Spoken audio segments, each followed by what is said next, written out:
मित्रों नमस्कार, आपका स्वागत है। मित्रों आज 13 दिन हो गए हैं और एक सुरंग में 41 जिंदगियां बंद हैं। उम्मीद है कि ये रोशनी कब होगी और नया सवेरा कब होगा, इसके इंतज़ार में पूरा देश है। उत्तरकाशी की सिलक्यारा टनल, जिसमें दिवाली की सुबह 12 नवंबर को एक सुरंग के अंदर एक मलबा आ गया था, यानी सुरंग धंस गई थी और वहाँ 41 मजदूर फंसे हुए। तब से रोज़ कुछ ना कुछ वहाँ डेवलपमेंट हो रहा है। पूरी सरकार लगी हुई है, प्रधानमंत्री खुद इसकी मॉनिटरिंग कर रहे हैं, मुख्यमंत्री वहाँ जाके बैठ गए हैं। 13 कुल एजेंसियाँ हैं जो अलग अलग काम कर रही हैं। कोई मशीन ला रही है, कोई इंजीनियरिंग देख रही है, कोई जियोलॉजी देख रही है। तमाम तरह की जितनी भी कोशिशें हो सकती हैं। कुछ मशीनें इंदौर से लाई गई हैं, कुछ नागपुर से हैं, कुछ हॉलैंड से है, अमेरिकन ऑगर मशीन है।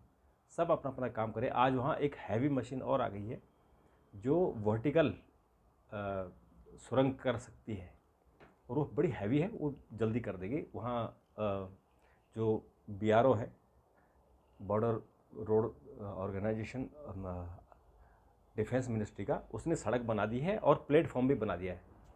क्योंकि अभी जो रेस्क्यू ऑपरेशन चल रहा है वो हॉरिजेंटल चल रहा है और वो अमेरिकन जो ऑगर मशीन है उससे चल रहा है। और अब महज 7-8 मीटर रह गया है और उसी में ही सबसे ज़्यादा दिक्कत आ रही है। क्योंकि पहली जो दिक्कत आई उसमें लोहे की एक जो प्लेटफॉर्म होता है, यानी जो जब ये वहाँ लिंटर पड़ा होगा और उस लिंटर में जो लोहे की उन्होंने प्लेटें लगाई होंगी और सरिया लगाया हुआ था, वो सरिया वो भी उसके साथ गिरा। और जैसे उम्मीद ये थी कि शायद वो गिर के ज़मीन पर आया होगा, लेकिन वो बीच में ही अटका और इसके कारण ऑगर मशीन की जो प्लेट है, ब्लेड है, उस ब्लेड में वो आ गया और ऑगर मशीन की ब्लेड भी टूट गई।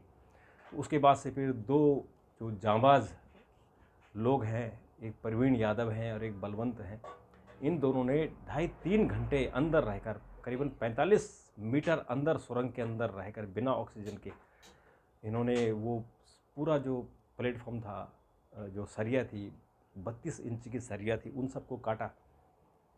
और उसके बाद आज फिर उसमें काम शुरू हुआ, लेकिन फिर उसमें एक और हार्डल आ गया कि एक हार्ड रॉक, यानी बहुत ही कठोर चट्टान बीच में आ गई और उसके कारण जो ऑगर मशीन है फिर उसमें खराबी आ गई। तो आज पूरा दिन इसी में ही लग गया कि ऑगर मशीन को ठीक किया जाए, उसकी ब्लेड ठीक की जाए और जो अंदर चट्टान है उसको तोड़ा जाए। तो उसको तोड़ा गया और अब जाकर शाम को ऑगर मशीन को फिर टनल के अंदर भेजा गया। और उसमें फिर जब वो टनल के अंदर गया तो फिर अब खुदाई शुरू हो गई। तो अब कुल मिलाकर 7-8 मीटर रह गया है और यही सबसे खतरनाक है। क्योंकि अभी लगभग जो खबर आ रही है कि करीबन 50 मीटर के आसपास उन्होंने सुरंग खोद दिए और 60 मीटर खोदना है, यानी 10 मीटर और है। तो उसमें भी शायद 2 मीटर उन्होंने और खोद लिया है। तो कुल मिला के 7-8 मीटर और खोदना है। और जैसे ये खुद जाएगा तो फिर जो 41 मज़दूर हमारे वहाँ श्रमिक भाई सुरंग के अंदर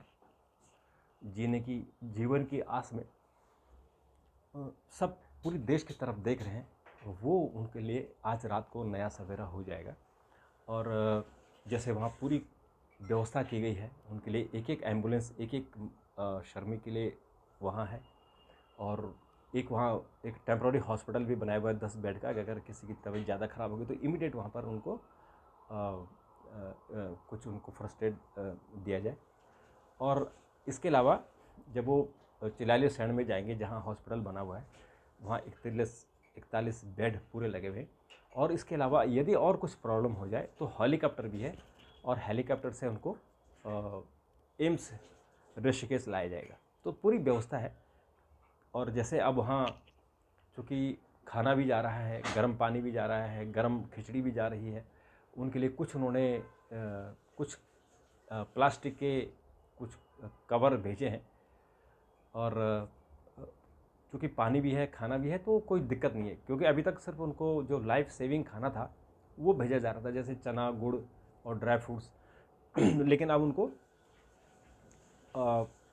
खिचड़ी भेजी जा रही है, गर्म खाना भेजा जा रहा है। तो अब कोई दिक्कत नहीं है, अब वो कुछ और दिन वहाँ पर जी सकते हैं। यानी अब जो एक डर था कि कहीं दम घुटने से या भूख से किसी का जीवन का नुकसान ना हो जाए, तो वो नुकसान अब नहीं होगा। और बस अब ये कि कितना देर और इंतज़ार। तो आज 13 दिन पूरे हो गए। और जो स्थानीय लोग हैं, क्योंकि बड़कोट और सिलक्यारा गांव है, तो वहाँ बौख नाग देवता की पूजा होती है। तो वहाँ जब वहाँ मज़दूरों ने एक छोटा मंदिर स्थापित किया था, तो बाद में उसको हटा दिया गया। और जैसे ही हटाया वैसे ही वहाँ दुर्घटना घट गई और अब फिर मंदिर की स्थापना हो गई है। कल वहाँ पूरे गांव के लोग बौख नाग देवता की उनकी यात्रा जात लेकर गए और उन्होंने प्रार्थना की कि इन सब मज़दूरों को वापस सुरक्षित बाहर निकाल दिया जाए। और इससे पहले मित्रों एक और घटना घटी थी, जब धारी देवी मंदिर है वहाँ भी अलकनंदा डैम बन रहा था और वहाँ भी उन्होंने धारी देवी मंदिर को उठाकर ऊपर ले गए थे। लोगों ने बहुत आंदोलन किया लेकिन वो नहीं माने। और जिस दिन उन्होंने मंदिर उठाया उसी दिन केदारनाथ जी में बाढ़ आ गई और करीबन 10,000 लोग मरे और पूरा अलकनंदा डैम बह गया था। तो वैसे ही घटना ये भी घटी। और अब चूँकि इन्होंने अपनी गलती स्वीकार कर ली है तो अभी ये सब कुछ ठीक हो जाएगा। और पूरा जो प्रशासन है, केंद्र सरकार से लेकर राज्य सरकार, पूरा इसमें व्यस्त भी है, परेशान भी है। और उनको ये भी देखना है कि कहीं किसी का कोई एक भी जान न चली जाए। तो ये है, लेकिन हमें प्रकृति और जो मशीनीकरण है, जो आधुनिकीकरण है, उसमें एक सामंजस्य बिठाना बहुत ज़रूरी है। उत्तराखंड में जिस तरह से जगह जगह सड़कें बन रही हैं, जिस तरह से सड़कों का चौड़ीकरण हो रहा है, सुरंगें बन रही हैं, वो भी एक खतरा ही है। क्योंकि उत्तराखंड की जो जियोलॉजी है वो बहुत ही फ्रजाइल है, बहुत ही हल्की है, कमज़ोर है। क्योंकि हिमालय पर्वत सबसे नया है, सबसे कमज़ोर है। वो इसके कारण एक खतरा बना रहता है हमेशा कि हिमालय में भूकंप आएंगे, और भूकंप लगातार आते हैं। जो हिमालयी राज्य हैं, हिमालयी देश है, उनमें देखिए अब हमेशा भूकंप आते हैं। अभी नेपाल में भूकंप आया, कितनी बड़ी वहाँ त्रासदी हुई, और आते रहते हैं। तो इसलिए हमें इन सब बातों का ध्यान रखना है कि एक जो फ्रजाइल जियोलॉजी वाला एक क्षेत्र है, वहाँ हमें कितने बम विस्फोट करने चाहिए, वहाँ कितनी सड़कें बनानी चाहिए, कितनी चौड़ी सड़कें बनानी चाहिए, और कितना संयम बरतना चाहिए कि वहाँ डेवलपमेंट होना चाहिए, पर किस की जो शर्त है या किसकी क्या हमें कंप्रोमाइज़ करना पड़ेगा। तो मुझे लगता है कि ये जो घटना घटी है सिलक्यारा टनल की, इस सिलक्यारा टनल से हमको ज़रूर सबक मिलेगा।